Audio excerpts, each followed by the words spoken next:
नमस्कार, आप देख रहे हैं डेली बज़ इंडिया। जहां नवजोत सिंह सिद्धू हो वहां कोई विवाद ना हो, ऐसा तो बहुत ही कम होता है। और फिर जब से वो पंजाब कांग्रेस के अध्यक्ष बने हैं तब से तो विवादों से उनका नाता टूट ही नहीं रहा है। अब सिद्धू पर गुरुद्वारे की मर्यादा का बार बार उल्लंघन करने का भी आरोप लग रहा है। यह आरोप SGPC यानी श्रोमणी गुरुद्वारा मैनेजमेंट कमेटी ने लगाया है। उन्होंने कहा कि अगर भविष्य में सिद्धू और उनके साथियों ने गुरुद्वारे की मर्यादा का ध्यान नहीं रखा तो उनके खिलाफ कार्रवाई की जाएगी। सियासी तौर पर अपनी जिद मनवा चुके नवजोत सिंह सिद्धू 31 जुलाई को गुरुद्वारा फतेहगढ़ साहिब में मत्था टेकने पहुंचे थे। इस दौरान कुछ कांग्रेसी नेताओं ने दरबार साहिब के अंदर ही सिद्धू को सिरोपा देकर सम्मानित कर दिया। SGPC ने इसका विरोध करते हुए इसे गुरुद्वारे की मर्यादा का उल्लंघन बताया है। दरअसल गुरुद्वारे के अंदर आए किसी गणमान्य व्यक्ति को सम्मानित करने के लिए उसके गले में सिरोपा डाला जाता है।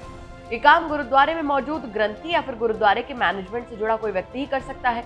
लेकिन सिद्धू के मामले में हुआ ऐसा कि बाहर से आए कुछ कांग्रेसी नेताओं ने ही गुरुद्वारे के अंदर सिद्धू को सिरोपा देकर सम्मानित कर दिया। इस पर SGPC की अध्यक्ष बीबी जागीर कौर ने कहा कि मुख्य दरबार में भी सिद्धू का समर्थक जो कि क्लीन शेव था, उसने अपनी जेब से सिरोपा निकालकर सिद्धू को डाल दिया।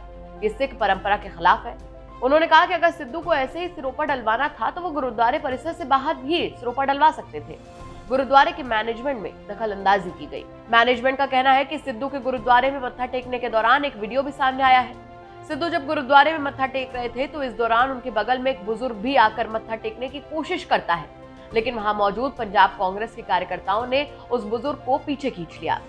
SGPC ने इसे गुरुद्वारे का अनादर बताया और कहा कि गुरुद्वारे में किसी भी व्यक्ति को कोई स्पेशल ट्रीटमेंट नहीं दिया जाता। इस तरीके का व्यवहार करना पूरी तरीके से गलत है। जागीर कौर ने कहा कि जब नवजोत सिंह सिद्धू फतेहगढ़ साहिब में शहीदों की धरती गुरुद्वारा साहिब में मत्था टेकने के लिए गए तो वहां पर पुलिस ने इतनी ज्यादा सुरक्षा बढ़ा दी कि काफी समय तक श्रद्धालुओं को रोकते हुए उन्हें वहां माथा टेकने नहीं दिया गया। सिद्धू की इस हरकत से सिखों की भावनाओं को गहरी ठेस पहुंची है। उन्होंने कहा कि सिद्धू को एक भक्त के रूप में ही गुरुद्वारा साहिब पहुंचना चाहिए और अपनी पार्टी के कार्यकर्ताओं को सिख सिद्धांतों के खिलाफ जाने से रोकना चाहिए। सिद्धू की इस हरकत से गुरुद्वारे आने वाले दूसरे भक्तों के मन को बहुत ज्यादा ठेस पहुंची है।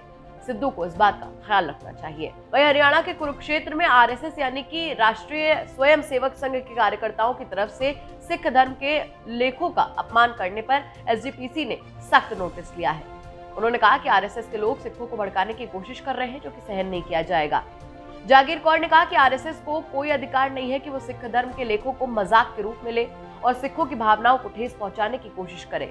इस तरीके के लोगों की हरकतों से माहौल खराब होता है, लेकिन वहां की सरकार इस मुद्दे पर खामोश है। हरियाणा सरकार को संबंधित मामले में आरोपियों के खिलाफ सख्त कार्रवाई करनी चाहिए। तो ये थी हमारी खबर। आपको कैसी लगी हमें कमेंट सेक्शन में जरूर बताइए। साथ ही साथ हमारे चैनल को सब्सक्राइब कीजिए और बेल आइकन जरूर दबाइए ताकि दिन भर की बड़ी खबरें आपको मिलती रहें।